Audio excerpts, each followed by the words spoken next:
Hey guys, time for another fun lecture. And so this is another one of my long lectures. We just had a lecture over introduction to kind of neuro assessment. We did some tetanus, some headaches, some hodgepodge. We talked a little bit about increased ICP and some neuro, signs and symptoms, some things that are concerning, things we'll need to do for neuro patients. But now we're going to jump into one of the big guns for adult med-surg, which is stroke. So this whole lecture will be about stroke. It's a longer lecture. So if you wanted shorter videos, I have a whole stroke series that are shorter videos that break this stuff up. So feel free to watch that if you're trying to look for something specific or if you want it broken up more. So this is more of a long lecture for those that are gluttons for punishment or are in my class. Or maybe you're not in my class and want to watch this just because they're gluttons for punishment because I love 2 long lectures. Okay, I'm going to shut up. All right, so let's get started. So first, let's talk about stroke risk factors. So there's a lot of people at risk for strokes, and stroke is a pretty scary thing.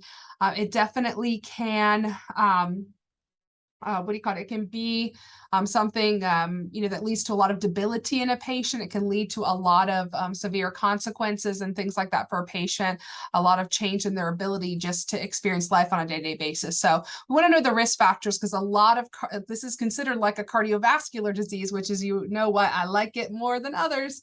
We definitely want to try to do everything we can to prevent it. So going back to thinking cardiovascular, there's non-modifiable and modifiable risk factors. Remember, non-modifiable are things I cannot change, where modifiable are ones I can change. And like you can see here, 90% of strokes are due to things that can be changed, or things that we can modify in our lifestyle. But some of the non-modifiable or things I can't change is one is age. The older we get, the more we're at risk for strokes. Another is going to be family history. So if someone in our family has a history of a stroke, we're going to be more at risk. It's more common in men, but more women die from strokes. And a lot of that just has to do with age and sometimes the severity and the symptoms and stuff like that that can come on. Sometimes these things, it's just what happens. A lot of it has to do with how old we live and stuff like that, but I wouldn't think too deep about it. But needless to say, also certain ethnicities are going to be at risk for strokes over others. So African Americans, Hispanics, and Asian American ethnicity are going to be at higher risk for this compared to others. So then those modifiable risk factors. So we can't change any of that. All that other stuff is in our genetics, or it's something that, we can't change what our age is. Even we can make ourselves look younger. We can't actually change genetically how old we are. But what we can change are some of these things. Now, some of these things may not seem modifiable because it's like, hey, I'm diagnosed with that. But we're not saying change the fact that we have these diseases, but we're changing, some of the health consequences associated with them. So like, for example, hypertension. I can't change the fact if I have a diagnosis of hypertension, but I can manage my hypertension. So when you think modifiable, think things we can manage. It's manifiable if you want to think about manageable. Maybe manageable is better. Maybe instead of manifiable, which I'm making up words, maybe we should just do manageable. So what can we manage when it comes to these things? So hypertension or high blood pressure, we can try to keep that under control. Diabetes, keeping a stable hemoglobin A1C, monitoring those glucose levels, managing the diabetes. Smoking, got to quit it. The smoking is one of the few things in nursing, like where we say you have to stop it completely. We're not like decrease your smoking. You got to stop it. It's so bad. So much vasoconstriction, the blood vessels can lead to a stroke. Obesity, sleep apnea, drug or alcohol abuse, all of those things, like we can lose weight, we can get treatment for our sleep apnea, we can quit using drugs, decrease our alcohol use, and anyone who has a history of a transient ischemic attack and stuff like that.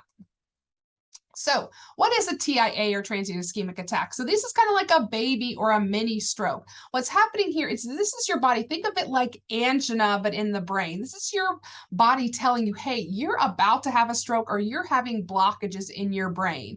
So what happens is you have all the like, you don't have to have all, it doesn't have to be crazy, but you can have pretty much like all of the expected signs of a stroke can happen. But the difference here is that they last less than 1 hour. There's no cell death. It's pretty much a warning sign saying, hey, you need to get some of those modifiable risk factors under control, because if you don't get those under control, then it can lead to a lot of serious, serious consequences. AKA when I say serious consequences, it can lead to you having a full-blown stroke. So pretty much this is the warning that's saying, hey, you got to get some of those risk factors in check, and get some things taken care of to restore blood flow. Because that's what a stroke is all about. A stroke, I mean, I guess I haven't really talked, I should start with that before just jumping into risk factors, but what is a stroke? A stroke is where there is either a blockage or a lack of flow. So think of it like a heart attack. It's considered like a brain attack. There is a clot or plaques are forming where there's, and then a clot forms either in the brain, which I'll talk about here in a second, or it travels to the brain and creates a complete blockage where there's no blood flow to my brain, which leads to cell death. Or there can also be a hemorrhagic stroke, which is where we have bleeding in the brain from like an aneurysm or other things, which causes loss of blood flow, which then decreases blood flow to my brain. So the end thing that's happening here is and the big problem here is that like what's like the big so what here is that there's either a blockage or bleeding in my brain leading to decreased flow. So a stroke, it's a brain attack, there's decreased flow to my brain either because of a clot or because there is bleeding in my brain from an aneurysm or something else that's leading to me not getting flow. So that's the big picture here, but there are different types. Now, as a whole, when someone comes in with a stroke, I'm not sitting there, I can't just generally, I mean, I can from their story maybe, but not just by looking at a patient and seeing that they have stroke symptoms. I can't tell if it's thrombotic, embolic, hemorrhagic, ischemic. I can't sit there and look at a patient and be like, oh, they have right-sided weakness, they must have an ischemic stroke, or oh, it's they're having vision issues, they must be having a hemorrhagic. You can't tell the difference from ischemic and hemorrhagic in their symptoms. You can other ways, so I'll talk about that here in a little bit. But just what I'm trying to get at is don't get too deep or too crazy in your head about the differences here. There's not a lot that changes in the difference. Like here, I'm going to talk about difference between thrombotic and embolic. Like don't get too nuts in your head trying to be like, okay, what's the difference here? Because as a whole, we treat them the same. One just there's a little bit more time. It can be a little less severe. So it just kind of depends. But I just when I'm going through this, a lot of this is kind of that path though that I usually normally don't have you focus on. But I just want more when I'm going through this, think about here's the ways that a stroke can develop and think about some of these risk factors or things you're going to look for in a patient or other associated things. For a thrombotic stroke, this is when you think thrombus, it's a clot. So ischemic strokes are, let me back up real quick. So I'm talking about first, I'm going to talk about there's two types of strokes. Like I mentioned, there's ischemic and thrombotic. So when I'm saying ischemic, you think ischemia, so cell tissue death. There's something causing a blockage leading to cell tissue death. And usually we're talking about like we talk about like ischemia in the heart, we're talking about a heart attack. And it's the same here for a stroke is that there is either a clot that has formed within the vessels in the brain, or there is a clot that was somewhere else in the body and has traveled to my brain. So with a thrombotic or, we think thrombus, this is a type of ischemic stroke. It's the most common. There's a clot that's formed in the brain, and this happens and this happens in the same way that heart attacks happen, in the sense that with heart attacks, there's plaques that form in the arteries of the heart. And as a result of that, at some point, the plaques rupture and then a clot forms and leads to a blockage. The same thing happens in the brain, like you can see in this picture. There's plaque here, and then a clot forms, and then eventually there's little decreased, and then eventually no blood flow, which leads to this thrombotic stroke. So people that you're going to think about who's at risk for a thrombotic type of stroke is going to be people that have plaque problems like atherosclerosis, diabetics, people that have been having TIAs. If there is anything good about it, the nice thing is that it's usually slow and progressive. People don't build up plaques overnight. So usually they're going to start having some of those warning signs, or they're going to start, it's not going to be like a sudden, oh my gosh, I just had I had a stroke. There's usually going to be warning signs or other risk factors showing up. In comparison, there's also what's known as embolic stroke. And this is like, think of a patient that has like AFib, has a DVT somewhere in their legs. There's a clot somewhere else in their body. 9 times out of 10, it's AFib.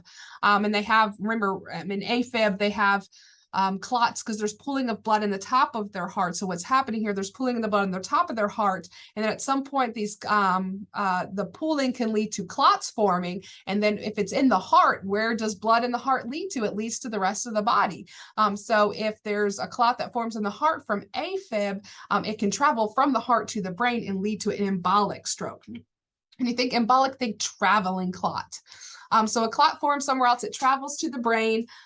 And the problem here is that it's more sudden, like, with before, like, and I should also mention, like, when you're building up plaques and there's decreased flow over time, like with a thrombotic stroke, your body builds collateral circulation. It starts to say, hey, I'm having trouble getting flow through this artery. So it starts creating, collateral things. So think of it like it creates detours, it creates side roads or other ways to get blood flow moving. So it's not as severe or sudden or intense sometimes with a thrombotic, whereas with the embolic, the body's not expecting it. All of a sudden, a clot travels and then it becomes dislodged and it creates a blockage. And so that there's no time for collateral circulation. So these are really super sudden and can lead to very severe symptoms and consequences.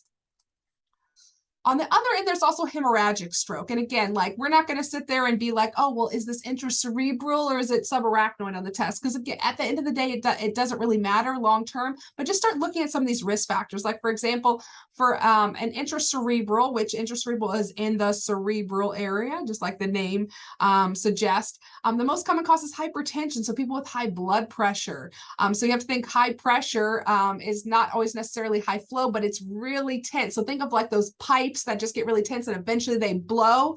This is what happens with hypertension in the brain when it comes to a stroke. So usually, like it says here, the patient's engaged in some activity and it has a sudden onset, and then they just have this bleeding going on, and it's what do you call it? Their symptoms progress, and they as more bleeding and stuff happens, and they start to lose more function with the bleeding. Then there's subarachnoid, which is in a different space in the brain. It's in the subarachnoid space. And the most common cause, if there is a hemorrhagic stroke, there is going to be some sort of aneurysm. So it could be like cocaine use is commonly associated with it, any sort of trauma. And this is the silent killer. These are the things like where people, like, they could be young, healthy, and all of a sudden one day just die suddenly. And this is because of what do you call it, an aneurysm, just random. And most people that have aneurysms don't even know they have them. So it's just the aneurysms can spasm and then they can start bleeding, and the patient can bleed out to death. And I'm not saying that to scare people, because I say this every semester and students are like, oh my God, what if I have a ticking time bomb in my head? And I don't know, but there's nothing, it's rather unlikely, and a lot of people can live with aneurysms their whole life and be okay. So so overall, the big picture there is that we're worried about strokes because it's a blockage that's leading to less flow. There's either a clot that's blocking it, that clot that traveled, or a clot that formed in the brain, or there's bleeding inside the cerebrum or on that subarachnoid space that's leading to lack of flow to the brain. That's the end thing. If my brain's not getting flow, what does my brain do? My brain does all these functions. And tonight, if it seems like my brain's not working well, it's been a long semester already, and we're only a month and a half in or something. I don't even know. I don't know what time it is. So if my brain's not functioning, I'm not having a stroke, I promise. But it may seem like it tonight. So needless to say, we want to really know what we can do to diagnose these symptoms of a stroke and things early, because time is brain is what the saying is. And so it used to be, what do you call it, that the general mnemonic was, in order to what do you call it, like detect a stroke earlier. We just kind of talked about like the FAST, but now we've made it be fast. And so these are like, when you're thinking of like common stroke symptoms, or I always try to push you guys to look at hallmark symptoms. These are some of the hallmark symptoms. So B stands for balance. So like, in other words, these are the things you need to look for. If someone's having a stroke, these are the signs that you want to be like, this should like cue you in your head, hey, that's a stroke symptom or like a hallmark symptom. Sudden loss of balance, that's what the B stands for. E is a sign, an eye vision loss or a problem where there's something going on with their eyes where their vision has changed than what it normally was. Then some of those really characteristic ones are the facial droop. So when you ask them to smile, with their teeth. And if there's a droop on one side, that's going to be usually a sign that they're having a stroke. It's that muscle weakness in their face. If one side of their body suddenly becomes they're unable to move it, it might be weak or numb. That can be a sign of a stroke. Speech, did the speech become slurred suddenly, trouble speaking, sudden confusion onset when it comes with their speech. And the T just stands for time. It's time to call right now. Other diagnostics that we do, like I said before, is that we cannot tell just by looking at a patient, because all stroke symptoms are very similar. So like there's not certain stroke symptoms for hemorrhagic versus ischemic. They're all like, hey, there's not blood flow to the brain. It depends on where there's not blood flow. That's the symptoms that are going to happen. But I can do diagnostic tests to see that the patient is having a stroke. Some diagnostic tests that I do, and probably the most important one we're going to do, is a CT. So that's one of the first tests that's ordered when a patient comes in, because a CT early on, like when a patient's having a stroke right now, it cannot tell me if they're having an ischemic stroke or there's a clot in their brain, but it 100% can tell me if there is bleeding in their brain. So pretty much I'm getting a CT to check that the patient's not bleeding. Now, usually within a day or two, we're going to get an MRI or a deeper image, and that can tell me at any point that there's actual blockage in the blood flow. But CTs, it takes a few days for ischemia to show up in a CT, whereas MRI can show up a lot earlier, but CT can always tell you if there's bleeding in the brain. So effectively, if there's different treatments for a hemorrhagic stroke than there is an ischemic stroke. One's bleeding, one's a clot. Obviously, things to fix a clot are going to be different than things to fix bleeding. So I need to know really fast, is the patient bleeding in their brain? Because if they have a clot in their brain, I need to give them treatment quick. And so CT is usually that first test we're going to do for this patient. And like I said, later on, we'll get the MRI.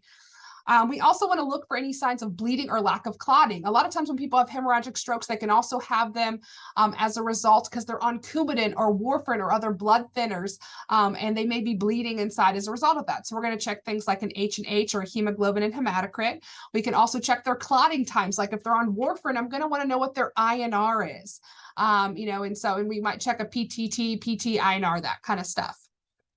We can also look for electrolyte imbalances. I wouldn't say this is the number one priority one, but we do want to check, because if there is blood loss, there can also be loss of electrolytes.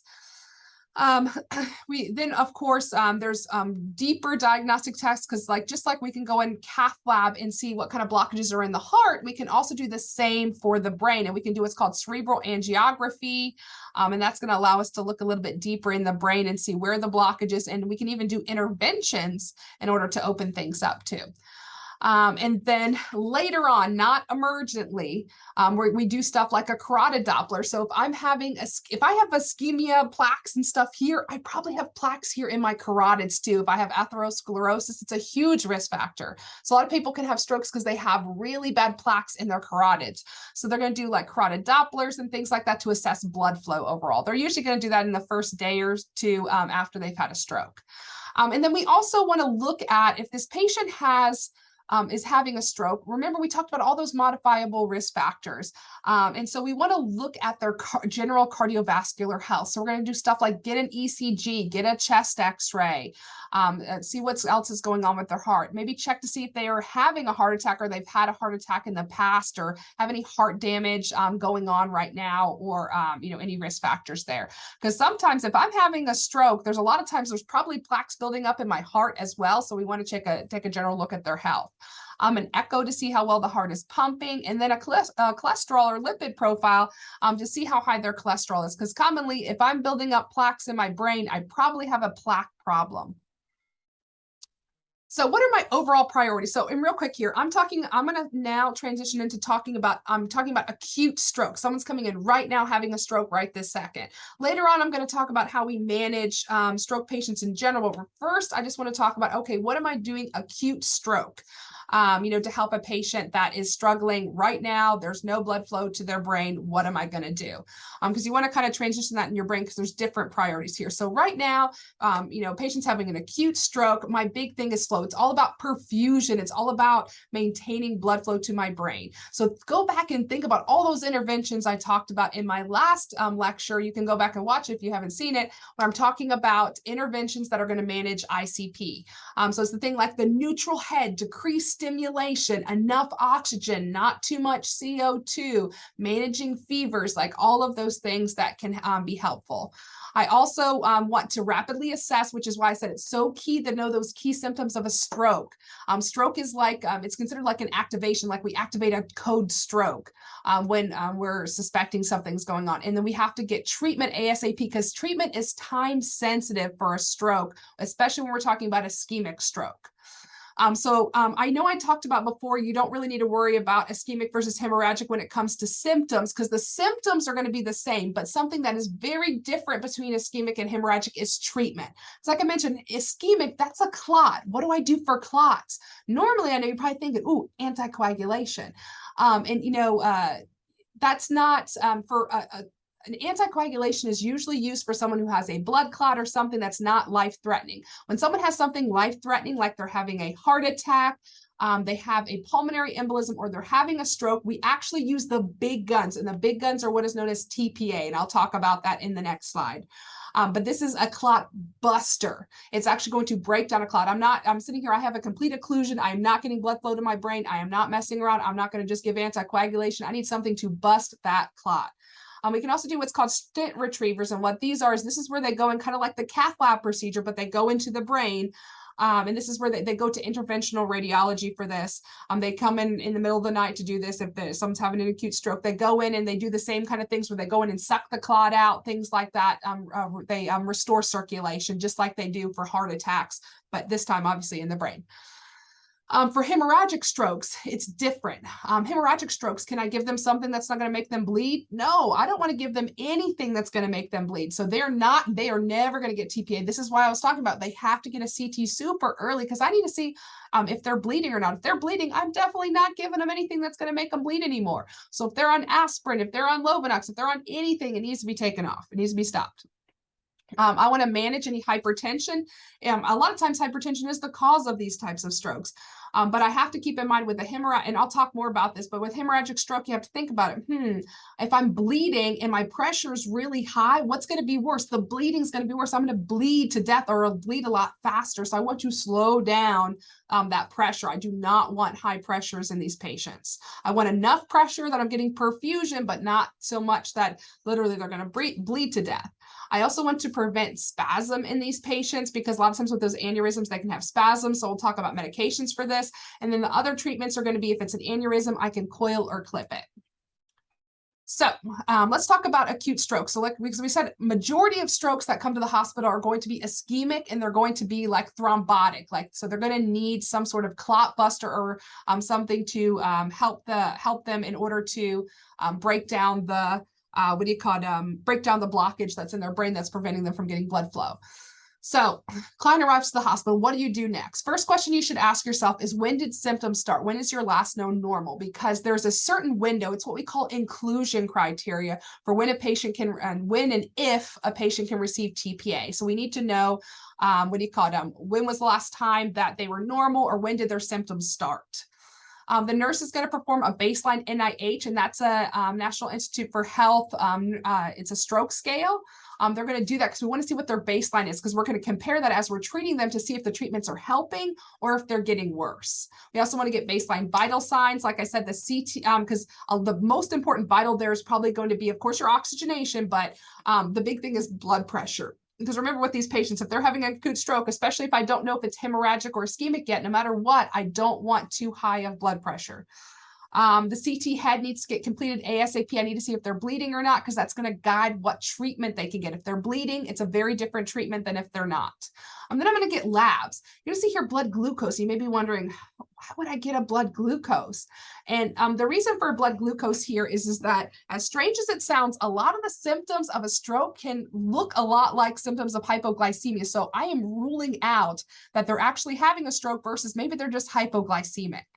I'm also going to check those coagulation labs and those electrolytes, like I mentioned. I'm going to assess for any contraindications. And again, every hospital, not again, I haven't talked about this yet, but every hospital is different for what they allow or, with TPA. And there's not any like national guidelines. Here's who can get TPA. It's really a doctor's preference. And sometimes it's a risk versus benefit, because some patients, they may have some contraindications, but they actually call them absolute versus relative. Like which ones absolutely can you not get TPA versus, hey, this patient, it might be dangerous to give them TPA, but if they're really high risk or have a bad stroke, it might be worth it. We also want to insert 2 large bore IVs. And the reason for that is if this patient's going to get TPA, I'm not going to be able to stick them after getting TPA for 24 hours. So I need to have some good IVs that I can get their labs and monitor other things. I cannot stick this patient or cause any more injury to them if they are receiving something that's going to make them bleed, aka the clot busters will make you bleed. And then if they're hypertensive, I'm going to give them medications to correct that hypertension. And we'll talk more about that here. So we're talking about the contraindications. Now, this is just one table that I found online when it comes to absolute and relative. It's going to vary, like I said, but you can see some of these things, like absolute things, like reasons you could not get TPA. Remember, this is the clot buster. If I've had a previous brain bleed, if I have had a stroke in the last 3 months, that's ischemic. If I've had recent surgery, recent head trauma, any sort of bleeding issues, if I have something open on my body that could bleed, I cannot get TPA. Relative stuff like older age, if you're on anticoagulation, recent bleeding, with blood, like you see the blood pressure here. I can control their blood pressure, and we'll talk about this, but if a patient's blood pressure is too high, they can get TPA, but I have to get their blood pressure down first. So like if they've had major surgery, it's just going to depend on what kind of surgery and how they're doing, etc. So TPA, I told you there's a window here. And the studies show that for TPA to be effective, we need to give it within 4.5 hours. So I know it says here must be given within 3 to 4.5 hours. Don't think, like, it doesn't mean we have to wait 3 hours. I'm not going to sit there and be like, oh, the window's 3 to 4.5 hours. What that means is that you cannot give TPA if it's been more than 4.5 hours since their symptoms started. So if a patient comes in and they're like, hey, I just found my family member, I don't know how long that they've been like this, we cannot give TPA because we do not know how long. If someone comes in and they say, hey, it was 6 hours ago, we cannot give TPA because it's been too long. So it's all about this 4.5 hour window. It's normal for a patient who's not getting blood flow to their brain. How does the body react when you're not getting enough blood flow? It becomes, it compensates and usually become more constricted because it's like, oh, there's not flow, I'm going to constrict more. So it's really normal for a patient to come in that's having a stroke with a really high blood pressure. But in order to get TPA, because again, if I'm giving something that's going to make you, it's like like so much stronger than an anticoagulant, it's going to cause you to pretty much not be able to clot at all for 24 hours. If I'm going to give you something like that, I don't want your blood pressure high, because remember, high pressure, if something does start bleeding, it's not going to stop if your pressure's high.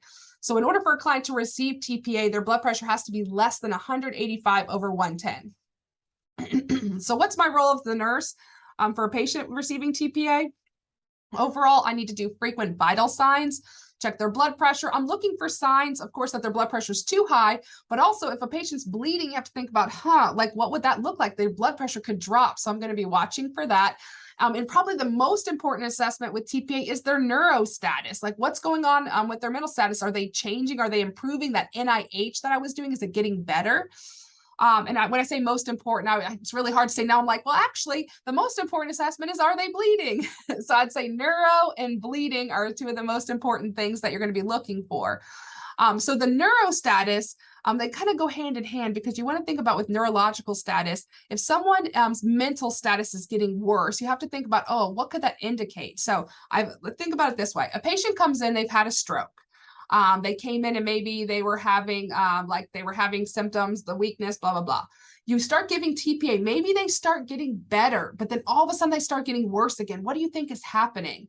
Well, what most likely is happening is that they had a ischemic stroke and they were getting a treatment for it, they started to get better. That clot was starting to get busted. But what can happen is what's called hemorrhagic conversion. In other words, they have an ischemic stroke. A clot was in their brain. It starts to break up, but then we give them TPA. And as a result of the TPA, they start bleeding in their brain. And then they end up with a hemorrhagic stroke. So patients can end up having both if there's side effects of the treatment. So your warning sign or your thing you should be thinking of your head is if I'm giving TPA and suddenly they start getting worse mentally, I'm going to be worried that they're bleeding inside. I need to get a stat CT and I need to go and check to see if they're now bleeding. I'm going to stop that TPA because they should not be getting worse with the TPA. They may, if they're not getting better, that's okay, but they should not be getting worse on the TPA. And then, like I said, you're looking for any other signs of bleeding and monitoring all their vitals closely. So speaking of the NIH, this is that neurological assessment. This one's specific to strokes. So this one is going to tell me how many deficits is the patient experiencing. So before in my last video, I talked about GCS. And so remember GCS, Glasgow Coma Scale, this is a measure of how awake a patient is. A lot of times students mix GCS with NIH because they both have 3 letters. They both have to do with neuro.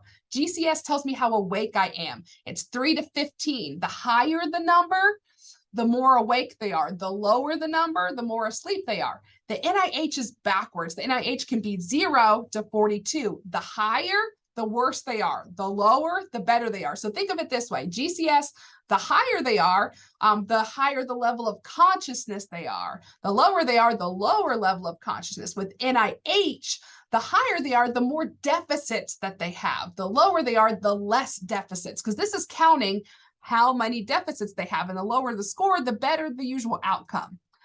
So you're not going to be tested over specifically or asked to go through one of these, but you are going to have to, as a nurse on most units that ever see a stroke patients, you have to get this yearly, an NIH stroke scale assessment that you can do this. This is definitely something you're going to see, but I just want you to kind of notice some of the things that they have here. So some of the questions that you're going to ask or some of the assessments you're going to make as a part of this is like an extended neuro. So you're going to see, are they awake? Can they answer orientation questions? You ask them 2 questions like, can you tell me your name? Can you tell me your birthday? You want to ask them to follow 2 commands. Give me a thumbs up. Show me 2 fingers, something like that. You're going to see if there's any deficit in their visual gaze. And so that's going to be like have them follow your finger. Then you also kind of see if they have any visual loss in their fields. You kind of put your fingers on in their periphery and see if they've lost any vision, especially in their periphery.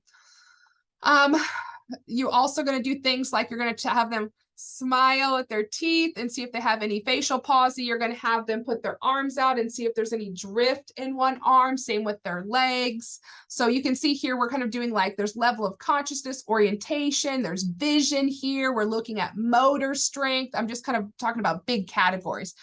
We also do limb ataxia. That's where you kind of put your leg on one and try to see if they can smoothly move it back and forth from one to another, like in this picture. We do sensory, where we do like we usually have them close their eyes and say, can you feel this? What side is it on? And I do it on both sides to see if they have any changes in their sensation. Does one feel less than the other?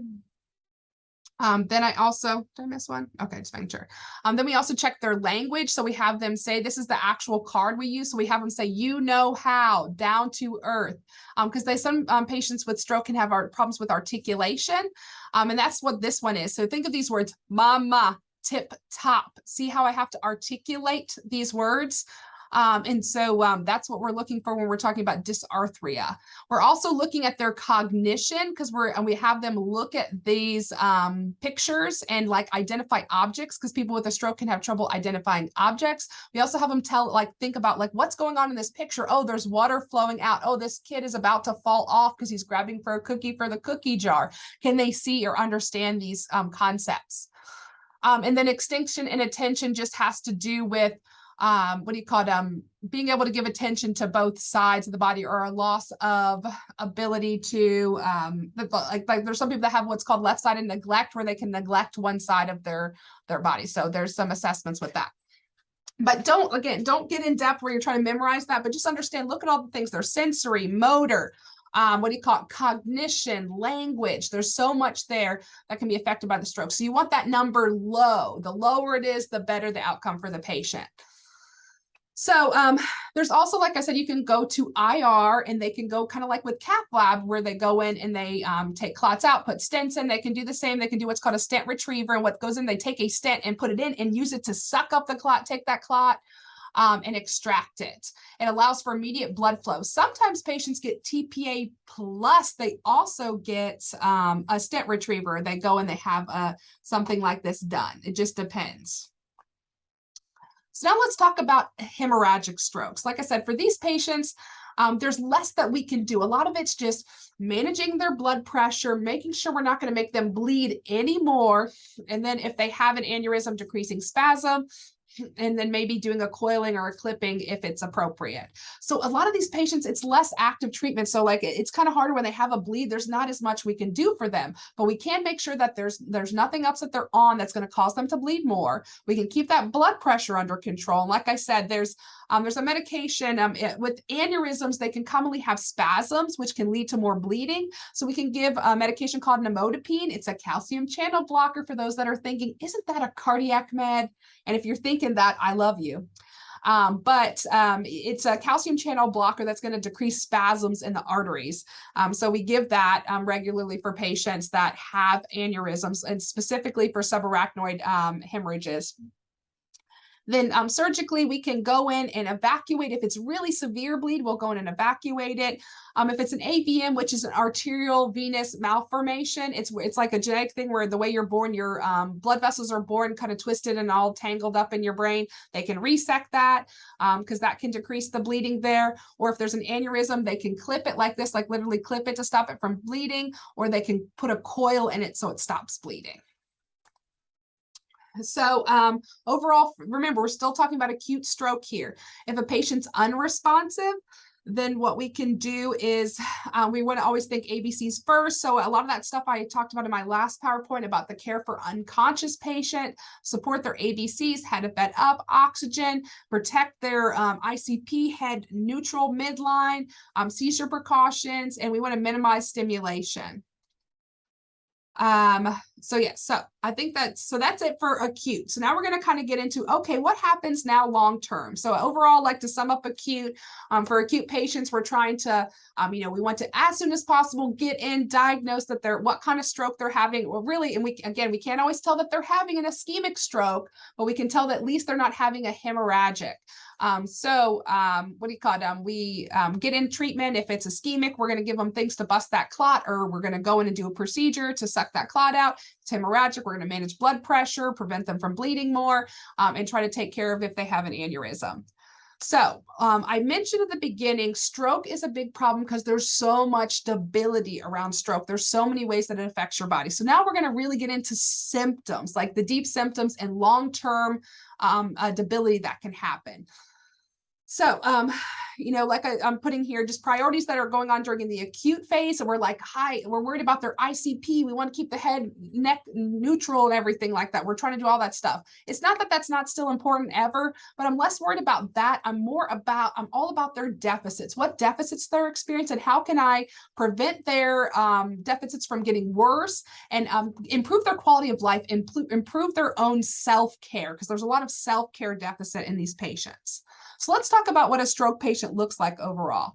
There's what's considered a right brain or a left brain stroke. And so this is something else that students can commonly get confused is we talk about, because we use different words, we talk about right-sided hemiplegia, left-sided hemiplegia, left-sided neglect, right hemispheric stroke, left hemispheric stroke. So you want to think about, hold on a sec, let me get a little water. When you're thinking about this, what you want to think about is when we're talking about the brain, you want to think about what side of the brain is affected, because the way that the brain works, and this all just has to do with the spinal cord and how messages are sent. If I'm having a problem on the right side of my brain, it is going to cause muscle problems or weakness on the left side of my body. Just like if I'm having a problem, if I have a stroke on the left side or my left hemisphere of my brain, then I'm going to experience symptoms on the right side of my body. So in other words, people can sometimes get mixed up. Is it like what side of the brain, or are we talking about weakness? Or are we talking about where the actual damage is? So, on our exams, I can't promise everywhere else, we always try to really look for the word hemisphere. If you see the word hemisphere, you should think what side of the brain. If you see the word hemiplegia, like it's right here, that's talking about muscle weakness. So think of paraplegia or like someone who's paralyzed. Hemiplegia is talking about muscle weakness. Hemisphere is talking about which side of the brain, right or left. So there's certain symptoms that are more associated with one side of the brain versus the other. Now, I'll tell you in real life, I'm going to just tell you real life, I don't go into work. If someone's like, hey, they had a stroke, I'm like, well, was it a right-sided or a left-sided? All I really ask is, where are their deficits? Like, do they have any deficits still? Because that's all that really matters or affects my treatment is where are their deficits. Regardless, they might tell me, hey, they had a right brain or a left brain stroke, but it's not going to really change my care. I just need to know what's wrong with them. Where's their weakness? But in nursing school, we like to push you to your limits. So we always like to kind of know, okay, well, what's going on? Like, and differentiating things. So you could have a question that says, hey, if someone has a right hemispheric or a left hemispheric stroke, what are they more at risk for? So it's listing some things here, but I'm going to break this down to kind of make it a little more simple. So if someone has a left hemispheric stroke, so remember that's the left side of my brain. What do you call it? The way that I remember this is all that is left are emotions. So think left's hemisphere. So all that are left are emotions. So this person is completely aware that they've had a stroke. They understand everything that's going on, but they a lot of times are slow and have difficulty comprehending things. They often have a lot of speech issues. So this patient a lot of times is locked in their own head. Like a lot of times they commonly can have expressive aphasia, which I'll talk about later, but it's like they know everything that's going on, but they can't get the words out. They take some time and they have a lot of anxiety and depression because they're fully aware they've had a stroke, but they can't say anything, express themselves. So this patient could get really frustrated really quick. So that's what I think about when I think of left hemisphere. Whereas on the right side, I remember this patient does not know that something is not right. So in other words, this patient is the opposite. Now, the patient with I'm talking about the right now. But remember the patient that had a left hemispheric stroke, they are fully aware they've had a stroke. Patients with a right hemispheric stroke, I've had these patients literally say, I did not have a stroke. Thank you very much. Try to get up and literally their whole body collapses because they literally are so sure they did not have a stroke. They have impaired judgment. They can have neglect, and what neglect is their entire it's like they cannot give attention to the left side of the world or the universe. Like it doesn't exist for them. So if I approach them from the left side, it's like I don't even exist to them. We'll talk about that more later. They don't know their own limitations. So with this patient, I'm much more worried because they're impulsive. They are a risk, a safety risk, where I'm more worried about the left. They're depressed, they're upset, they can't communicate. This patient can communicate sometimes and not have as many of those issues, but man, is their judgment off. So I'm much worried about safety for the right hemispheric stroke patient. So let's kind of go through, and I'm going to talk through all the different ways that stroke can affect and some of these impairments they can have. So first, let's talk about stroke. No, I don't think I skipped anything. Okay, yeah, let's talk about mobility issues. So the stroke affects head to toe. One of the main ways that it affects or hurts people is going to be through mobility, I would say where there's a decrease in function. So a patient with a stroke can have general decreased mobility. You have to think of where you have muscles. You also have muscles in your respiratory system. You can have swallowing and speech issues. There's gag reflex issues and a general inability to care for yourself.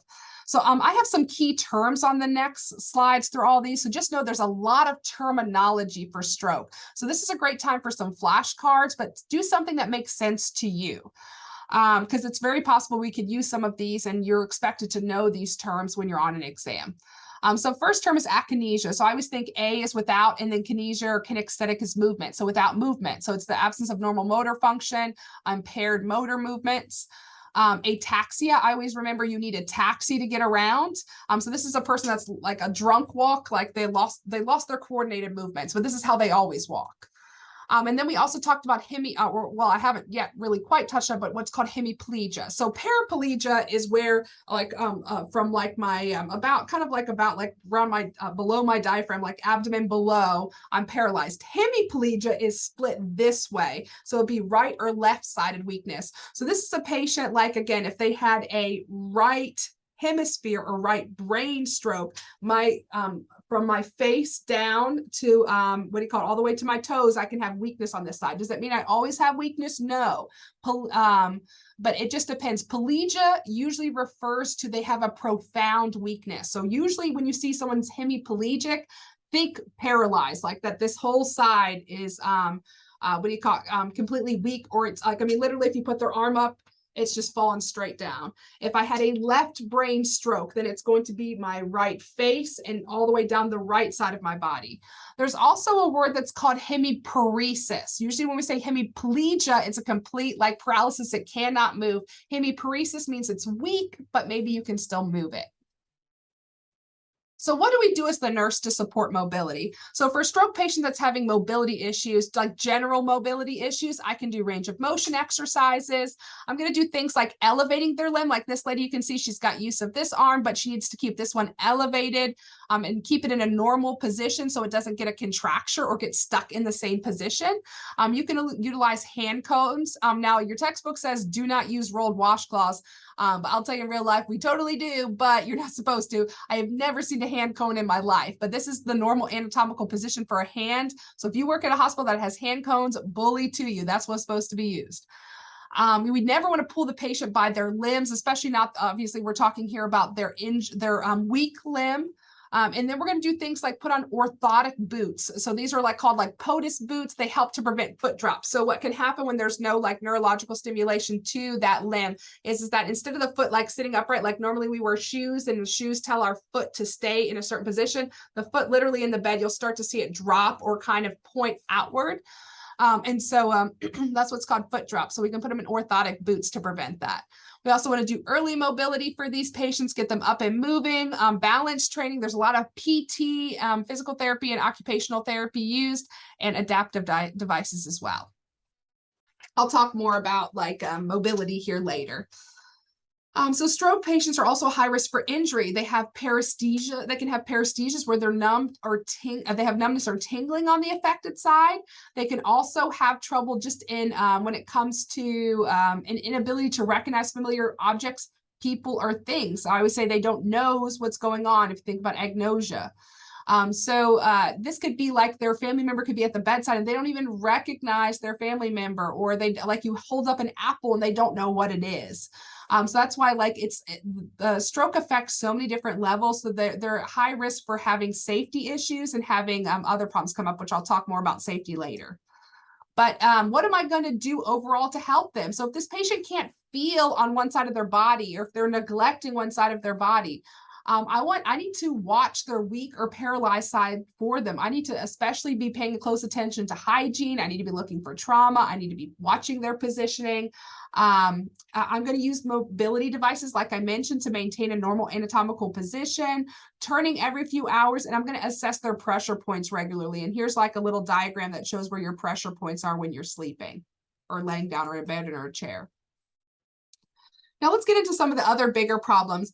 So patients that have had a stroke can have swallowing problems. It may be pretty obvious they have swallowing problems. If someone's not talking, if someone is slurred speech, you should be concerned of their ability to swallow, because that's usually a sign there's something in the muscles in their mouth, in their throat, their tongue, their cheeks, their neck. Something is weak, because remember, there can be muscle weakness in any of your muscles after a stroke. So especially you want to think, okay, left brain, the right side of my face is going to be weak.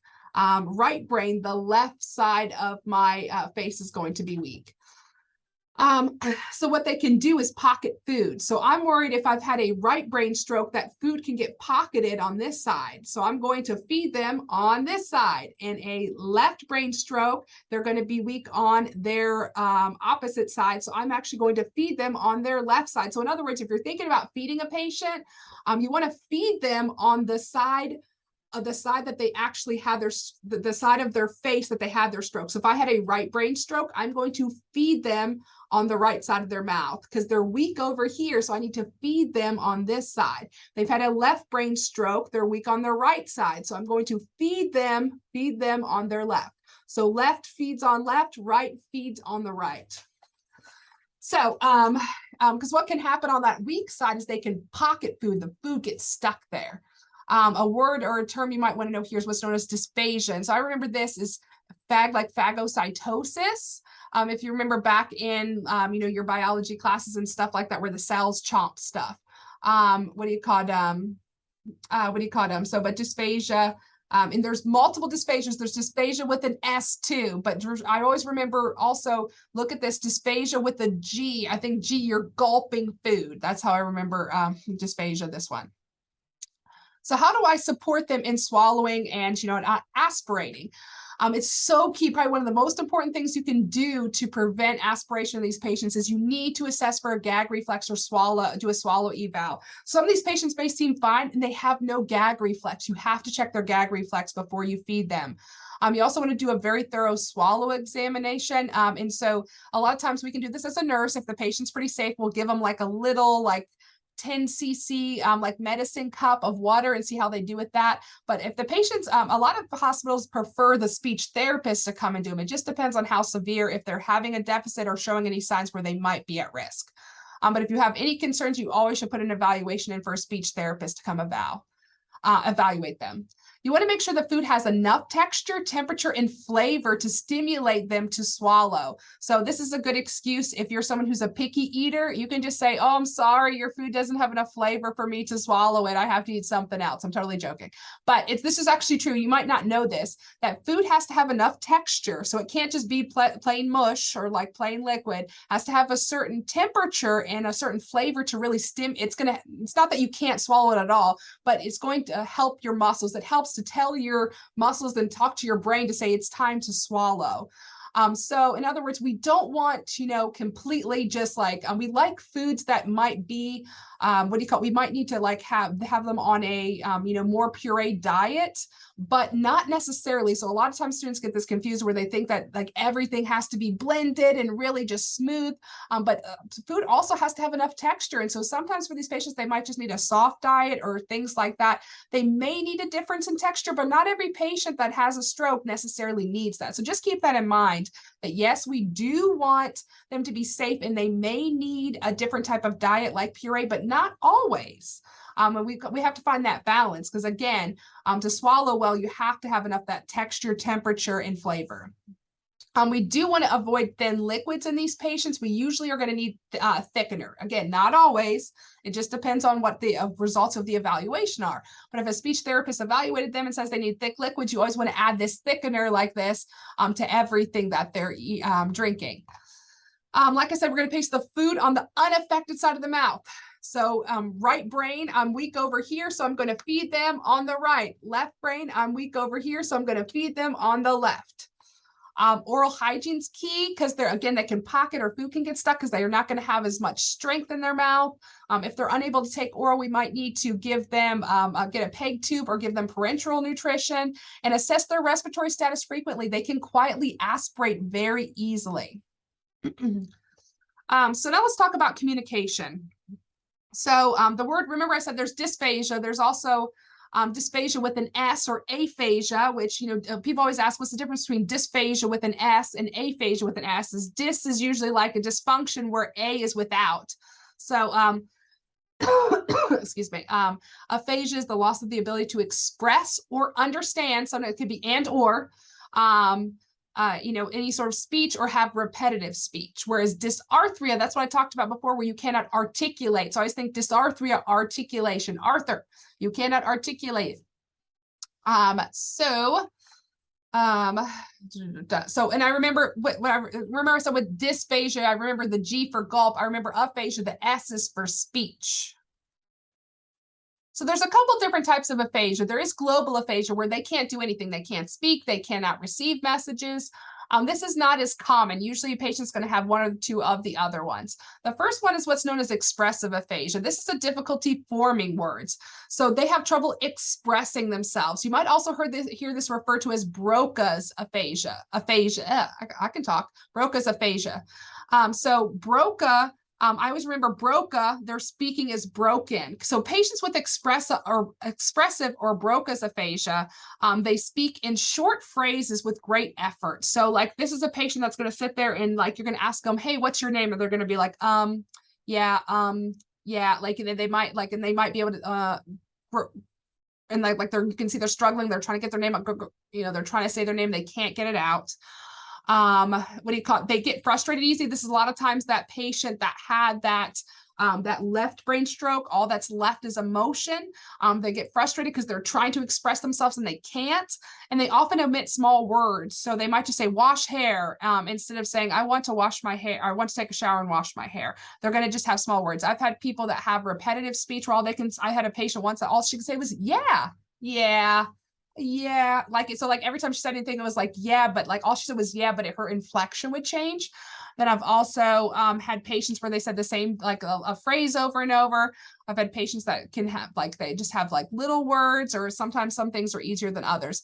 But just think in general, expressive, they cannot express themselves, they cannot get their words out. Now the problem here is not that it's not up here in their head. They have full sentences. They have all these words they want to say, but there's something that's broken between when what their brain is saying and what's coming out of their mouth. So imagine how frustrating in your head you're saying, I want to go to the bathroom, but out of your mouth, you're like, but, like you can't get it out. So that's why these patients can get so frustrated. These patients are not stupid. They're not comprehending you. They understand everything you're saying. And that's really important because when we're looking at what we're going to do to help with this, we want to do things that are going to help them in order to alternative forms of communication. We don't need to talk little to them or say like, ask the question in a different way because they understand me. I need to give them something that they can talk back to me with. So then there's receptive aphasia. This is a difficulty comprehending messages. So this is a difficulty receiving messages. Now this patient is the opposite. So this patient, they have trouble receiving my message, and I also have trouble receiving their message. This is also known as Wernicke's aphasia. And I remember Wernicke's is wordy. These patients are the opposite. You know, the other patient, they can barely get words out. It's all broken speech. This patient speaks in long sentences, but they don't have any meanings. So I've had a patient be like, I want an apple on a Tuesday. And I'm not just doing that because it says I want an apple here. I swear that's what they were saying. And so they make up words, they add extra unnecessary words, they say a bunch of words, and they think they're saying like, I want an apple on a Tuesday was a patient telling me they needed to go to the bathroom. And they're like, I want an apple on a Tuesday. And they're like screaming at me. And I'm like, I'm not getting their message. They're kind of understanding mine, like, what do you need? But they feel like we're communicating, but they're not really hearing me, and I'm not receiving their message either. So for some of these patients, it might be that they understand me, but they can't get that message back to me. And sometimes they might not understand me and not be able to get a message to me. So it varies, but just know that the big issue here is they have lots of words, not as much meaning to their words, lots of unnecessary words, and they have difficulty understanding me a lot of the times. And usually they're unaware of this. I mean, the person like with the expressive aphasia, they're very aware of their deficit and they're depressed and just really upset about it. This patient, they're more like, oh, they're just talking on and on. Like you're asking them a question and they're just like, oh, over them, over there, over that, you know, like they're just going on. They're not even thinking or like even getting frustrated because they're like, hey, they think they're really having a conversation with you. They don't realize there's a deficit there. So these are just some pictures that show like what can happen with aphasia. So what can we do with these patients? We wanted to, and these are in general. I'm going to talk about some that are more specific to one type of aphasia versus the other. We want to decrease distractions. We don't want a lot of noise or other things around that could decrease or make communication harder. You have to be patient with these people. As hard as it is for you, imagine how hard it is for that other person. Always talk to them on adult level. They're not stupid. They understand what you're saying. You don't need to talk down to them. It is good sometimes to utilize yes or no questions when you can, especially for expressive aphasia. But keeping it simple is good, but you don't need to talk down to them like they're stupid or a child. Do one thought at a time. Try not to ask a bunch of questions back to back. Speak with a normal volume and tone. Don't interrupt.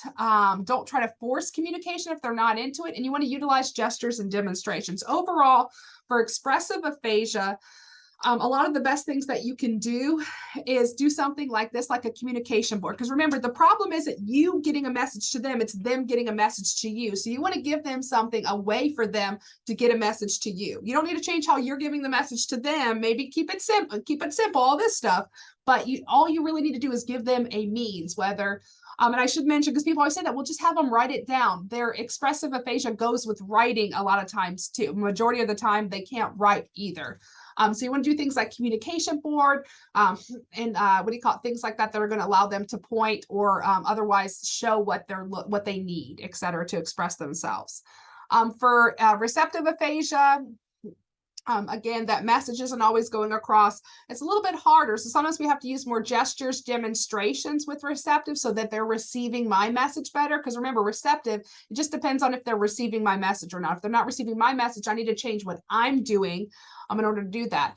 But again, remember, it's kind of hard because a lot of times they're unaware of this deficit. So a lot of times it can be a little bit more tricky with that receptive aphasia. But usually we say like expressive communication boards, ways for them to communicate with us. Receptive, like gestures, demonstrations can be super helpful. And it's not to say that you can't use other tools for both. Like, like you can definitely use gestures and demonstrations too for expressive aphasia, but usually we just kind of say communication board more with expressive, gestures, demonstrations more with receptive, just depending on the patient.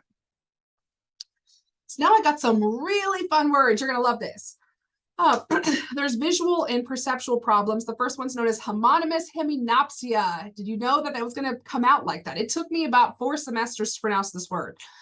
So this is a vision problem. There's also what is known as what's known as spatial neglect, which is a perceptual issue. So when I'm saying visual, I'm saying there's an actual problem with my vision versus a perceptual issue is I have a problem perceiving or giving attention to a certain part of the field of life or the field of vision. I don't want to say the field of vision because it's not a vision issue. So first, let me talk about homonymous hemianopsia. So this is a vision issue. This is a person, it's not in one eye, it's in both eyes. And both of their eyes, this is what their vision would look like. They have a split vision where they're only seeing out of half of both of their eyes. And so as a result of that, their vision is going to be impaired and they're only going to see part of both of their visual fields. And so for this patient, we'll talk about this, but they have to scan their environment because that's the only way they're going to be able to see everything, because it could be a safety issue for sure. Whereas a patient with that has the spatial neglect, what's happening here is something in their brain is not connecting that this, and they can have right-sided neglect, but 9 times, I've never ever seen it before. It's usually left-sided neglect. So remember, this is that right brain patient that has no idea they've had a stroke. They're impulsive usually. What they're going to have is what's called neglect. And what that means is that they are neglecting or not giving attention to the left side. They literally forget their arm is there. A lot of times you'll find it tucked behind their back. Like I said, when you approach them from the left side, they're not going to give attention to you. They're going to just kind of be in their own, it's like they completely ignore that side. If they shave their face, the left side of their face, it's like it's not even there. So this is kind of what this picture would look like if someone had left-sided neglect. They're literally neglecting the left side of this entire picture. Sorry for all the coughing, but I ran out of water. And you know what happens? You guys have, if you watch enough of my videos, I start dying after a while from talking so much. But luckily, only less than 10 slides left. So what am I going to do to help this patient? So if it's a visual problem, and again, there's other visual problems they can have blindness and other things like that, issues too, blurry vision. But with this, remember, homonymous hemianopsia, that's where both eyes, they can only see out of half of both of their eyes. We're going to teach them to scan their field. There's no, because someone asked me a previous semester whether there's any way to fix this. There's not usually. Sometimes if we catch it earlier, if it's not as severe, there are sometimes some special prism glasses and stuff we can do. Most of the time we're going to teach them to scan their visual field side to side because they only have half their visual field. But if they look and scan side to side, then they can see everything and be safe. So we have to teach them to do that so they eat their entire plate, etc. With the neglect, when they're not looking towards the left side, we're going to give them encouragement to look to that side. So even though they don't want to give me attention when I approach them from their left side and they're going to act like I'm not there, I can still approach them from that side and try to encourage them. I'm going to give them reasons to look to the left. I'm not going to be mean and put important stuff in the left hand and say, ha, ha, ha, if you want your urinal, you got to look to the left. But I'm going to give them reasons. I'm going to try to talk to them from that side. And I always tell the story of the guy that when I was in rehab, they put a picture of a naked woman over in the left-hand field of his vision so that it would encourage him to look towards that side. So whatever works. If they have double vision, we can also do an eye patch. So effectively, if they have the actual visual problem, we're going to scan the field. If they have the perceptual issue, they can't, their body won't allow them to give attention to that left side. We're going to obviously have to watch this side of their body, make sure that it stays safe and protected until they're giving more attention to it. But we actually can work with them, encourage them, and they can get some of that back where they can start to actually give attention to that left side. So we're going to give them reasons to need to look to the left side and try to encourage them to give attention there. Patients with a stroke can be impulsive. They can also have labile emotions or be confused. So what we can do with that, we need to provide for safety. These patients should be on a bed alarm.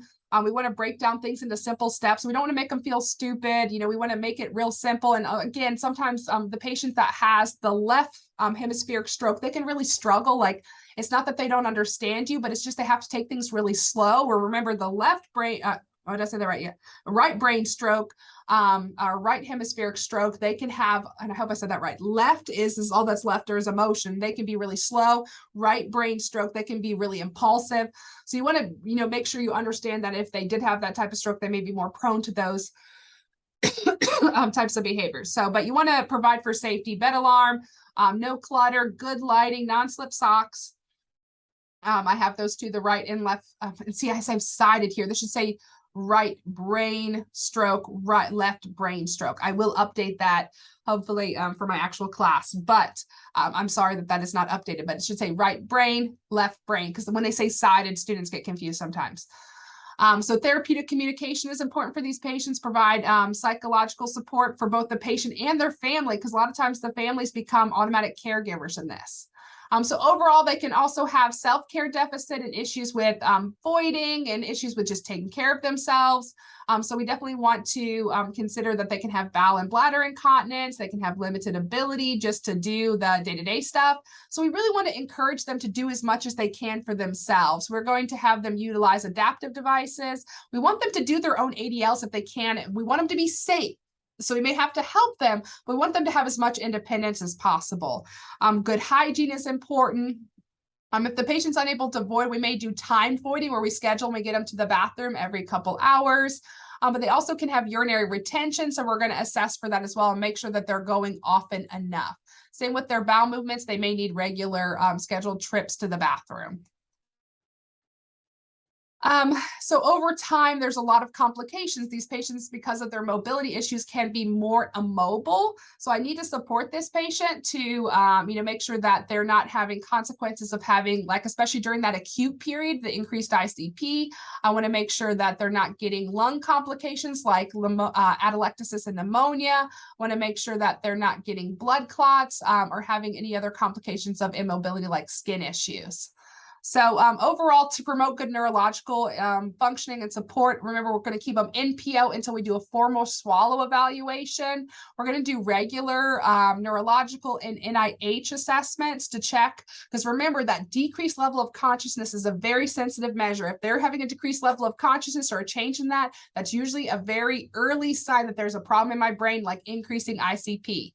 And I'm going to do during that acute period, I'm going to do those ICP. Remember, long term, like a year or two down the line, I don't still have to keep their head midline all the time. But early on, we want to do things to keep their ICP stable.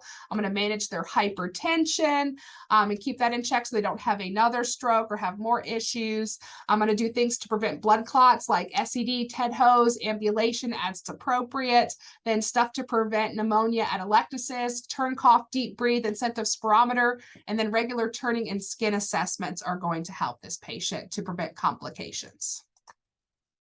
So preventing stroke, it's all about cardiovascular health. So we think about healthy diet, reduced salt intake, having low amounts of saturated fat, total fats, and cholesterols, high in fruits and vegetables. We all know the healthy stuff.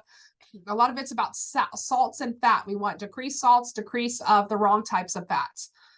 The weight control and generally trying to manage obesity is super helpful. Regular exercise, staying away from things that are going to irritate blood vessels like smoking, which is that potent vasoconstrictor, can help. We want to limit alcohol consumption, keep that blood pressure in check. Again, if they're diabetic, we're also going to manage their diabetes. And then routine health assessments, looking for these problems before they happen. Aside from that, we want to also think about other ways to prevent. If someone has atrial fibrillation, like probably this is one of the most modifiable ways to prevent a embolic stroke, which is a type of ischemic stroke, is making sure that patients that are in AFib are on anticoagulation. So anyone who's in AFib should be on anticoagulation for life.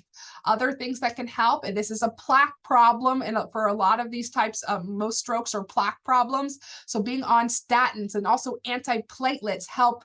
And platelets get together and they cause lots of trouble when they get together. So we want to stop them from sticking together so they don't cause those problems. So things like aspirin and clopidogrel are going to be super helpful to prevent stroke. And so most patients that have had a stroke are going to go home on aspirin and or clopidogrel, and then they're also going to be on statins as well. And then if some people have what's called a left atrial appendage, and what this is it's a out pocket. I think I'm going to say that right. Out pocket of the left atrium that it's just kind of like something that you're born with, but it's kind of like a little pocket where a clot can easily hang out or get stuck. So they can actually remove or close this, because that's a great place for you to be at risk. That's a great risk factor for a stroke, is having a little closet for clots to chill out in. And then, of course, like I said, managing the carotids and making sure that if they are full of plaques, that we are keeping good flow in our carotids to our beautiful brain. So that was a lot. And I hope that if you're wondering, why did she take so long to talk about stroke? She talked about a lot of other topics in the last one, and it was a lot shorter. Well, strokes is a big topic. So that's why I also have smaller videos. If you like smaller videos, like I said, I have other ones, but hopefully this was at least somewhat helpful for you as I rambled on, and hopefully my jokes are not getting worse than they already were. Anyway, see you next time. Bye.